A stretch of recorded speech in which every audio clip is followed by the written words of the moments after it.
Hello అండి, అందరికీ నమస్కారం. కథ సర్వం నీవే. రచయిత విజయారెడ్డి గారు. 20 ఎకరాల విస్తీర్ణంలో ఉన్న ఒక పెద్ద బంగ్లా. ఆ బంగ్లా చుట్టూ 30 మంది కండలు తిరిగి బలంగా ఉన్న సెక్యూరిటీ గార్డ్స్. బంగ్లా చుట్టూ 4 ఎకరాల పైనే ఉన్న పెద్ద గార్డెన్.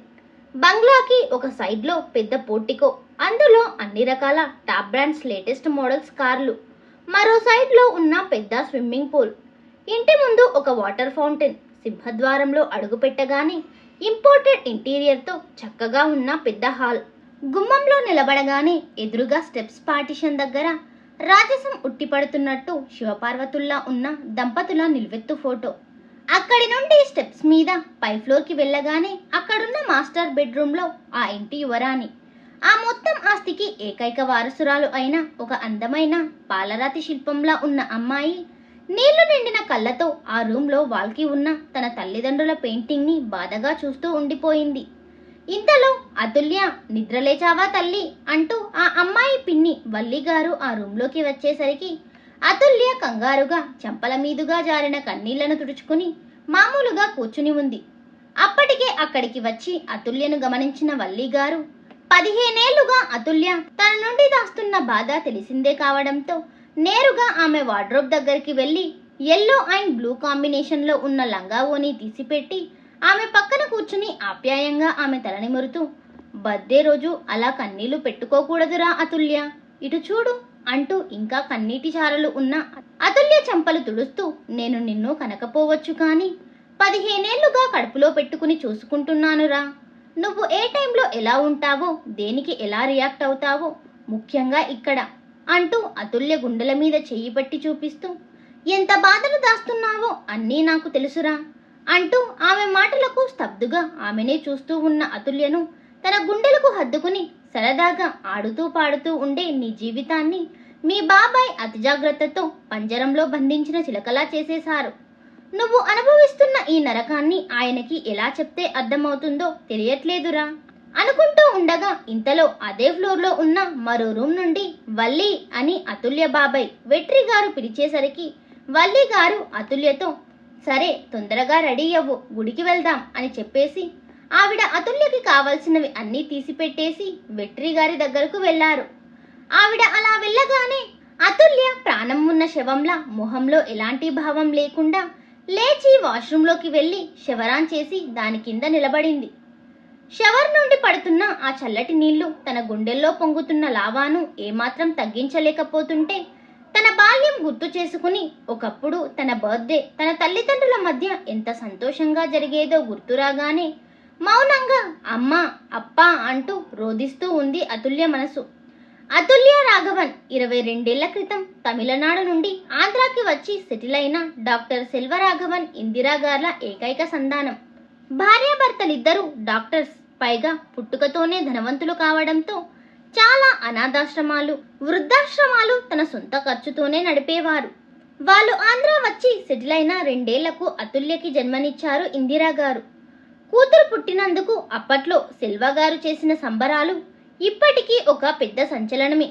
అటు ఆర్ఫనేజ్, ఓల్డేజ్ హోమ్లు చూసుకుంటూనే అతుల్యతో అందమైన ప్రపంచంలో సంతోషంగా జీవనం సాగిస్తూ ఉండగా అనుకోకుండా యాక్సిడెంట్కి గురై ఇద్దరూ స్పాట్లోనే చనిపోయారు. అప్పటి నుండి సెల్వా గారి తమ్ముడైన వెట్రి గారు అతుల్యకి గార్డియన్గా మారి ఆమె బాధ్యతలు తీసుకుని ఆమెను జాగ్రత్తగా చూసుకుంటూ ఉన్నారు. తల్లిదండ్రుల మరణం కల్లారా చూసిన అతుల్య అప్పటి నుండి మాటలు వచ్చిన మూగదానిలా మారిపోయింది. ఎటువంటి ఫీలింగ్స్, ఎమోషన్స్ లేకుండా స్తబ్దుగా మారిపోయింది. పైగా వెట్రి గారి స్ట్రిక్ట్ రూల్స్ అండ్ రెగ్యులేషన్స్ కారణంగా అతుల్య మరింత ప్రాణం ఉన్న బొమ్మలా మారిపోయింది. తనతో ఎవ్వరు మాట్లాడినా తిరిగి మాట్లాడే అలవాటు గాని, కనీసం కన్నెత్తి చూసే పొరపాటు గాని ఇప్పటి వరకు చేసింది లేదు. అంత ఆస్తి ఐశ్వర్యం ఉన్నా తనకంటూ స్వేచ్ఛ లేదు. 15 ఏళ్ల నుండి బంగారు పంజరంలో చిలుకలా జీవితాన్ని గడుపుతుంది.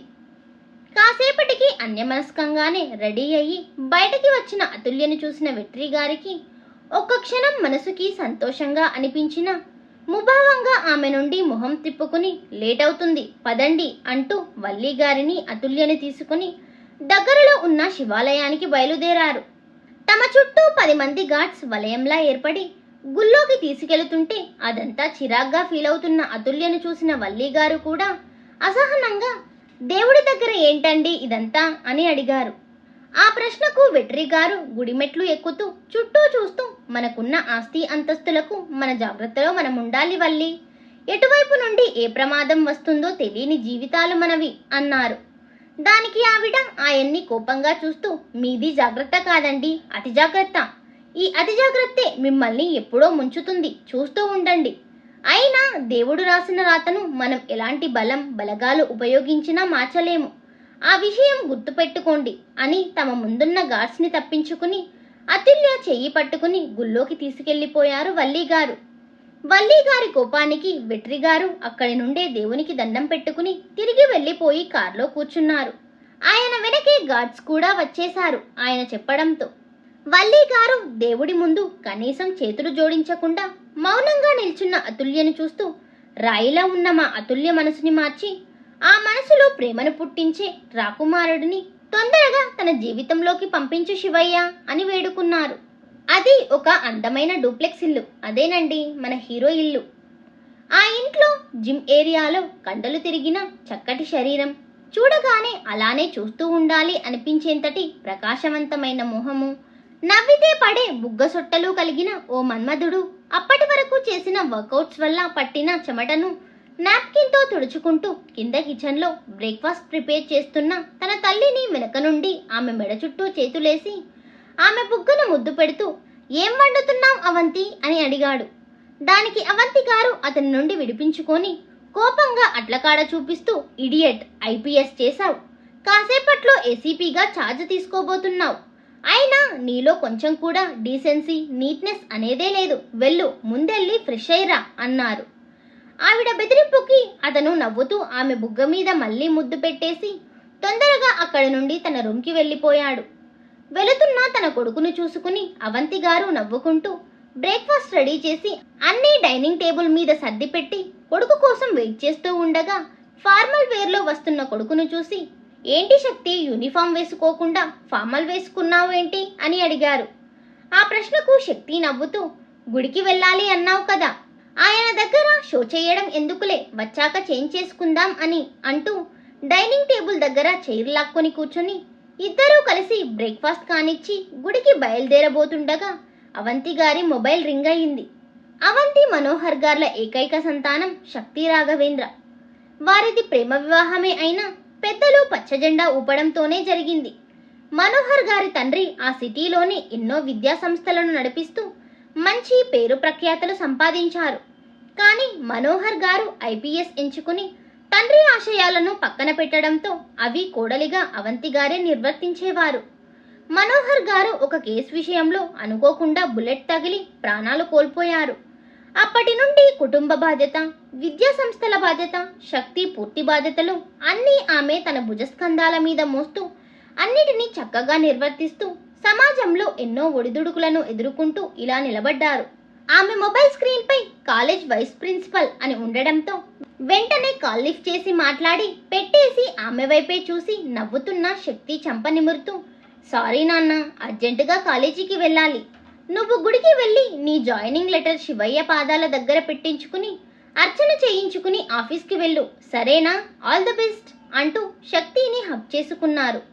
శక్తి కూడా ఆవిడను హక్ చేసుకుని నువ్వు లేకుండా నేనొక్కడినే ఎలా అవంతి అని అడిగాడు చిన్నపిల్లాడిలా.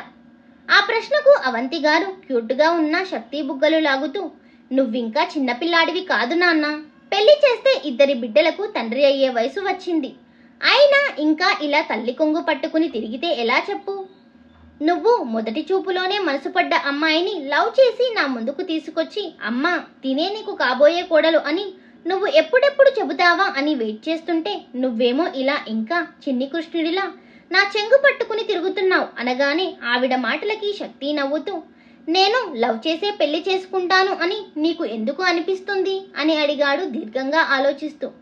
ఆ ప్రశ్నకు అవంతి గారు నవ్వుతూ ఏమో నాకు అలానే అనిపిస్తుంది అనగానే శక్తి నవ్వుతూ ఇంతకీ ప్రేమ ఎలా పుడుతుంది అని అడగగానే అవంతి గారు నవ్వుతూ ప్రేమ అందరి మనసుల్లో ఒకేలా పుట్టదురా నాన్న, సినిమాల్లో చూపిస్తున్నట్టు సోల్మేట్ వైట్ డ్రెస్లో ఎదురవ్వడం, అలా ఎదురైనప్పుడు గుండెల్లో గంట కొట్టడం, పూల వర్షం ఇలాంటివన్నీ నిజమో కాదో తెలీదు, కానీ దీనికి అంటూ శక్తి గుండెను చూపిస్తూ దాని తోడు ఎదురైనప్పుడు ఖచ్చితంగా గుర్తుపడుతుంది.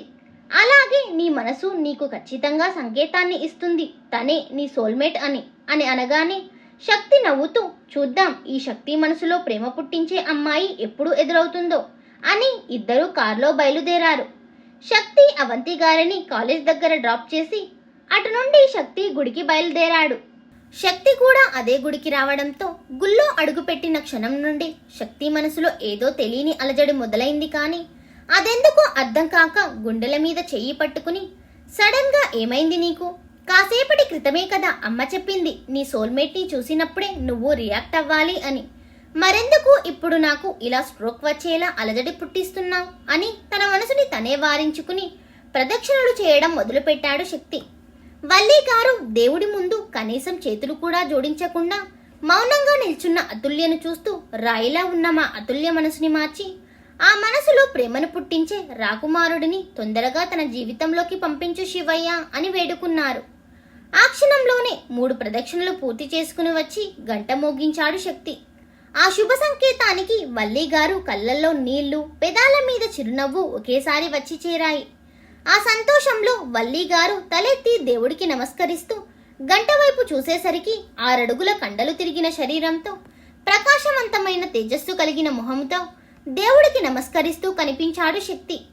శక్తిని చూడగానే ఆవిడకు ఎందుకో మనసులో ఏదో తెలియని ప్రశాంతత చోటు చేసుకునేసరికి ఆవిడ చూపు శక్తి మీద నుండి గర్భగుల్లో ఉన్న శివయ్య మీదకు మరలించి నాకు నువ్విస్తున్న సంకేతాన్ని ఎలా తీసుకోవాలో తెలియట్లేదు శివయ్య, కానీ నా బిడ్డ ఇన్నాళ్ళు కోల్పోయిన సంతోషాలను 10ంతలు పంచేవాడిని తనకి జీవిత భాగస్వామిగా పంపిస్తామని నమ్ముతున్నాను అనుకుని ఆవిడ ప్రదక్షిణలు చేయడానికి వెళితే అప్పటికే శక్తి పంతులు గారికి ఇచ్చిన జాయినింగ్ లెటర్ ఆయన శివయ్య పాదాల దగ్గర పెట్టి పూజ చేసి తిరిగి శక్తి చేతికి ఇవ్వబోతూ ఆయనకి కుడివైపు శక్తికి ఎదురుగా ఉన్న అతుల్య గర్భగుడిలో ఉన్న శివయ్యను తీక్షణంగా చూస్తూ ఉండడం గమనించి అనుకోకుండా ఆయన చేతిలో ఉన్న శక్తి జాయినింగ్ లెటర్ ఆయన జారవిడిచారు. అనుకోకుండా అది గమనించిన అతుల్య ఆ లెటర్ నేలను తాకముందే పట్టుకోవడం, అది పడిపోవడం గమనించిన శక్తి కూడా కంగారుగా ఆ లెటర్ని పట్టుకోవడం ఒకేసారి జరిగాయి. అంతే, ముందుగా అతుల్య ఆ లెటర్ని పట్టుకుంటే లెటర్ని పట్టుకున్నాను అని రిలాక్స్ ఫీల్ అవ్వబోతూ శక్తి అతుల్య చేతులు పట్టుకున్నాడు. ఒకరి స్పర్శ ఒకరికి తెలిసేసరికి ఇద్దరికి శరీరం అంతా ఒక్కసారిగా కరెంట్ పాస్ అయినట్టు అనిపించింది. ఆ క్షణం అతుల్య తనకి తెలియకుండానే మొదటిసారి తలెత్తి పరాయి వ్యక్తి కళ్ళల్లోకి చూసింది. అప్పటి వరకు తన ఎదురుగా ఉన్న అతుల్యను గమనించని శక్తి కూడా ఆమె స్పర్శకు తలెత్తి ఆమె కళ్ళల్లోకి చూడగానే ఇద్దరి చూపులు కలిశాయి. ఒకరి కళ్ళల్లో ఒకరు చిక్కడంతో చుట్టూ ప్రపంచాన్ని మరచి మరి ఒకరి కళ్ళల్లోకి ఒకరు చూసుకుంటూ అలానే ఉండిపోయారు. శక్తి కళ్ళల్లో ఏదో తెలియని భావం అతుల్యని కట్టిపడేసేసరికి తనెక్కడుందో ఏం చేస్తుందో కూడా మర్చిపోయింది అతుల్య. ఇక శక్తి అయితే తనెదురుగా 5.5 అడుగుల నిలువెత్తు పాలరాతి శిల్పంలా ఉన్న ఆమెను చూడగానే మనసు సంతోషంతో ఉరకలు వేస్తుంటే తన మనసు తనకేం సంకేతం ఇస్తుందో గ్రహించిన శక్తి పెదాల మీదకి అందమైన చిరునవ్వు వచ్చి చేరింది. తన సంతోషాన్ని రెట్టింపు చేస్తూ తన జాయినింగ్ లెటర్ పంతులు గారి చేతి నుండి అతుల్య చేతిలోకి వచ్చేసరికి ఆ నవ్వులో ఇంకాస్త బ్రైట్నెస్ పెరిగింది. వాళ్ళని అలా చూసిన పంతులు గారు తన వల్ల చిన్న పొరపాటు జరగబోయినా ఆ పొరపాటు వల్ల ఈ ఇద్దరు ఇలా కలిసేసరికి సంతోషంగా గర్భగుల్లో ఉన్న శివయ్యను చూస్తూ ఇదంతా నీలీలా శివయ్య అనుకుని చిన్నగా అమ్మ అతుల్య అన్న పంతులు గారి పిలుపుతో అతుల్య తేరుకుని కంగారుగా చుట్టూ చూసి ఒక్క క్షణం రిలాక్స్ ఫీల్ అయ్యి తన చేతిలో ఉన్న లెటర్ తనకి తెలియకుండానే ఆ లెటర్ తన వైపే మెరిసే కళ్ళతో చూస్తున్న శక్తి చేతిలో పెట్టి ఎలాంటి భావం లేకుండా అక్కడి నుండి ఒక మూలకు వెళ్లిపోయి కూర్చుంది. అతుల్యని చిన్నప్పటి నుండి చూస్తున్న పంతులు గారు ఆమె ఆ లెటర్ తనకి తెలియకుండానే శక్తి చేతిలో పెట్టేసరికి మనసులోనే అంతా దైవాధీనం అనుకుని బాబు ఇక మీదట అంతా మంచే జరుగుతుంది అని అతుల్య చేత్తో లెటర్ అందుకుని కొన ప్రాణంతో ఉన్న శరీరానికి ఊపిరి అందినట్టు పిచ్చ సంతోషంగా ఫీల్ అవుతున్న శక్తిని కదిపారు. శక్తి తేరుకుని చిన్న చిరునవ్వుతో వాళ్ళకి కాస్త దూరంలో కూర్చున్న అతుల్యని చూస్తూ బయటకు వెళ్లిపోయాడు. ఇటు ప్రదక్షిణలు పూర్తి చేసుకుని వచ్చిన వల్లి గారు గుళ్ళో అతుల్య చేత అన్నదానం వస్త్రదానం చేయించి ఆమె పేరు మీద అభిషేకం చేయించుకుని తిరిగి ఇంటికి బయలుదేరారు. ఇంటికి చేరుకోగానే అతుల్య యథావిధిగా తన డైలీ వేర్ అయిన సింపుల్ చుడిదార్, మెడలో సన్నటి గోల్డ్ చైన్ వేసుకుని రెడీ అయ్యి కాలేజ్కి బయలుదేరింది. ఇష్టం లేకపోయినా 15 ఏళ్లుగా ఉన్న తన పర్సనల్ బాడీగార్డ్ సెంథిల్తో కలిసి కాలేజీకి చేరుకోగానే ఎప్పటిలా తన కోసం క్లాస్ రూమ్లో ఒక స్పెషల్ ప్లేస్, ఒక స్పెషల్ బెంచ్. ఎప్పటిలాగే ఆ బెంచ్ని చూసి చిరాకు పడుతూనే ఆమె వెళ్ళి కూర్చుంది. తనతో వచ్చిన సెంథిల్ ఆమెకు దగ్గరగా ఉన్న విండో దగ్గర బయట కూర్చుని క్లాస్లో ఉన్న వాళ్ళందరినీ గమనిస్తూ ఉన్నాడు. కానీ అక్కడున్న అందరూ అతుల్య రావడంతోనే దించిన తల ఎత్తకుండా పుస్తకాలలో దూర్చేశారు. వాళ్ళందరూ చదువుకుంటున్నారు అనుకుంటే అది పొరపాటే. కారణం అతుల్యని కన్నెత్తి చూసినా అదే వాళ్ళకి ఆఖరి రోజు అవుతుంది అని వాళ్ళకి బాగా తెలుసు. అందుకే అబ్బాయిలే కాదు అమ్మాయిలు కూడా ధైర్యం చేసి అతుల్యతో కనీసం ఇప్పటి వరకు ఎవరూ మాట్లాడింది కూడా లేదు.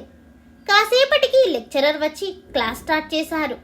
ఇన్ని రెస్ట్రిక్షన్స్ మధ్యన పంజరంలో ఉన్నట్టు ఉన్న అతుల్యకి చదువే ప్రపంచం, పుస్తకాలే స్నేహితులు, పుస్తకాలే టైంపాస్. తనకి వెట్రీ గారు గార్డియన్గా మారిన క్షణం నుండి ఆమె లైఫే మారిపోయింది. అంత చిన్న వయసులోనే ఇక తన జీవితం ఒంటరి జీవితం అని అర్థం చేసుకున్న అతుల్య ఒకరి స్నేహం కోసం కానీ, ఒకరి మాటల కోసం కానీ, ఒకరి లాలన కోసం కానీ, ఒకరి ఓదార్పు కోసం కానీ, ఒకరు తన మీద చూపించే ప్రేమ కోసం కానీ ఎదురు చూడడం మానేసింది. ఎందుకంటే ఇదే నా లైఫ్ అన్న సర్కిల్లోనే అతుల్య ఉండిపోయింది. ఆమె అలా ఉండేలా వెట్రీ గారు ఆమె జీవితాన్ని మార్చేశారు. ఒకవేళ ఆమె ఆ హద్దుల్ని దాటాలి అని ప్రయత్నించినా ఆమెకి ఎలాంటి హాని తలపెట్టరు గాని ఆమె ఆ హద్దులు దాటాలి అనుకున్న కారణాన్ని మాత్రం నామరూపాలు లేకుండా చేస్తారు. అందుకే అతుల్య కూడా ధైర్యం చేసి తన వల్ల ఎవరికీ ఏం జరగకూడదు అని అసలు తన చుట్టూ మనుషులు ఉన్నారు అన్న విషయమే మర్చిపోయింది. అటు అతుల్య చేత్తో లెటర్ తీసుకున్న శక్తి సంతోషంగా ఇంటికి చేరుకుని యూనిఫామ్లో రెడీ అయ్యి ఛార్జ్ తీసుకోవడానికి బయలుదేరబోతుండగా అవంతి గారి దగ్గర నుండి కాల్ వచ్చింది. నవ్వుతూ లిఫ్ట్ చేసి, నీ కోడలు దొరికేసింది అవంతి. అవంతి గారు ఆశ్చర్యంగా, ఏంటి నాన్న నిజంగానే అంటున్నావా? హామ్మా. అవంతి గారు సంతోషంగా, ఇంతకీ ఎవరు ఆ అమ్మాయి, ఎలా ఉంటుంది, ఎక్కడ ఉంటుంది? అమ్మ తల్లి, నాకు తెలిస్తే కదా నీకు చెప్పడానికి అని అన్నాడు శక్తి. అదేంటి నాన్న? అవునుమా, నా బంగారాన్ని దేవుడు ఒక మంచి సీన్ ప్లాన్ చేసి కలిసేలా చేశాడు. నా లైఫ్లో అదొక బ్యూటిఫుల్ మెమరీ. అలా ఇంకొన్నిసార్లు కలిసేసరికి అన్నీ అవే తెలుస్తాయిలే, కంగారేముంది, జీవితకాలం టైం ఉండగా. దానికి అవంతి గారు నవ్వుతూ, డెస్టినీ అంటావు అంతే కదా. శక్తి చిన్న చిరునవ్వుతో, ఎగ్జాక్ట్లీ అవంతి. సరే నాన్న, all the best, bye. Call cut అవ్వగానే శక్తి పోర్టికో నుండి అవంతి గారు తన 2 రోజుల క్రితం గిఫ్ట్ చేసిన బుల్లెట్ బైక్ మీద తను ఛార్జ్ తీసుకోవాల్సిన స్టేషన్కి బయలుదేరాడు. శక్తి ఆఫీస్కి చేరుకునేసరికి తన సబార్డినేట్స్ అందరూ తనకి ఘనంగా స్వాగతం పలికారు. శక్తి పరిచయాలకు పలకరింపులకు టైం వేస్ట్ చేయకుండా పెండింగ్ కేసులు, ప్రస్తుతానికి అరెస్ట్ అయి ఉన్న క్రిమినల్స్ గురించి తెలుసుకునే పనిలో పడ్డాడు. నిజానికి శక్తి అవంతి గారి దగ్గర ఎంత అల్లరి చేసినా బయట చాలా డిగ్నిఫైడ్గా, రిజర్వ్డ్గా ఉంటాడు. ఇక డ్యూటీ విషయానికి వస్తే యముడు అనే చెప్పాలి. శక్తి ఫీల్డ్లోకి అఫీషియల్గా ఇప్పుడే ఎంటర్ అయినా ట్రైనింగ్ టైంలో అనఫీషియల్గా చాలా కేసెస్ డీల్ చేశాడు. అవన్నీ తన తండ్రి స్నేహితుడు డీజీపీ మురళీధర్ గారి ఆధ్వర్యంలోనే జరగడంతో ఆయనే పట్టుబట్టి మరి శక్తి పోస్ట్ ఆయన దగ్గరే వేయించుకున్నారు. శక్తి పాత కేస్ ఫైల్స్ చూస్తూ ఉండగా డీజీపీ గారు కాల్ చేసి ఆయన్ని ఒకసారి కలవమనడంతో వెంటనే ఆయన దగ్గరికి బయలుదేరాడు శక్తి. అది డీజీపీ ఆఫీస్. మురళీధర్ గారి ఛాంబర్లోకి ఎంటర్ అయిన శక్తి ఆయనకి సెల్యూట్ చేయగానే ఆయన నవ్వుతూ, మన మధ్య ఫార్మాలిటీస్ ఏంటి శక్తి, కూర్చో అనగానే శక్తి కూడా నవ్వుతూ, మనం ఎంత ఫ్యామిలీ ఫ్రెండ్స్ అయినా నేను మిమ్మల్ని మామ అని పిలుస్తున్నా మీ కొడుకు అభి ఎంత నా బెస్ట్ ఫ్రెండ్ అయినా సరే మీరు మాత్రం నా హయ్యర్ అఫీషియల్, మిమ్మల్ని ఇలా గౌరవించడం నా బాధ్యత సార్ అన్నాడు. దానికి ఆయన చిరుకోపంగా, నీతో నేను వాదించలేను కానీ నిన్ను అర్జెంటుగా రమ్మని చెప్పడానికి కారణం చెప్తాను అంటూ ఆయన డెస్క్ నుండి ఒక ఫైల్ తీసి శక్తి ఎదురుగా టేబుల్ మీద పెట్టి, నీ ఫస్ట్ అఫీషియల్ కేసు ఇది. నువ్వు మన స్టేట్లో ఈ మధ్య బాగా క్రైమ్ రేట్ పెంచిన మారన్ పేరు వినే ఉంటావు కదా. మనం వాడి ఇల్లీగల్ యాక్టివిటీస్ అన్నీ కనిపెట్టగలుగుతున్నాం, కానీ వాడెలా ఉంటాడు అనేది మాత్రం ఇప్పటి వరకు కనీసం ఊహాచిత్రం కూడా వేయించలేకపోయాం. వాడి ఇల్లీగల్ యాక్టివిటీస్కి ప్రూఫ్ సంపాదించడమే కాదు, వాణ్ణి కూడా పట్టుకోవాల్సిన బాధ్యత నీదే శక్తి. ఈ కేస్ నువ్వు డీల్ చేస్తేనే క్లోజ్ అవుతుంది అన్న నమ్మకంతో ఇది నీకు అప్పచెప్తున్నాను. ఈ కేస్ విషయంలో హయ్యర్ అథారిటీ నుండి బాగా ప్రెషర్ ఉంది, అందుకే వీలైనంత తొందరగా వాణ్ణి పట్టుకుంటే మంచిది. అలాగే మన డిపార్ట్మెంట్ వాడి గురించి కలెక్ట్ చేసిన ఇన్ఫర్మేషన్ అంతా ఈ ఫైల్లో ఉంది అని ఆయన చెప్పాల్సింది చెప్పారు. అంతా విన్న శక్తి అదే చిరునవ్వుతో, డన్ సార్, ఇంకా ఏమైనా మాట్లాడాలా అని అడిగాడు. దానికి ఆయన నవ్వుతూ, నువ్వు సామాన్యుడివి కాదు శక్తి అని మరో ఫైల్ తీసి టేబుల్ మీద పెట్టారు. ఆ ఫైల్ చూడగానే అప్పటి వరకు మురళీధర్ గారి పెదాల మీదున్న చిరునవ్వు చెదిరిపోయింది. కళ్ళల్లో నీళ్లు తిరుగుతుంటే, ఈ కేస్ డీల్ చేయడం నీ డ్యూటీ మాత్రమే కాదు శక్తి, మీ నాన్నగారి ఆఖరి కోరిక అన్నారు బాధగా. శక్తి తీర్చాల్సిన తన తండ్రి ఆఖరి కోరిక ఏంటో నెక్స్ట్ పార్ట్లో చూద్దాం. అప్పటి వరకు వెయిట్ చేయండి. Thank you for watching.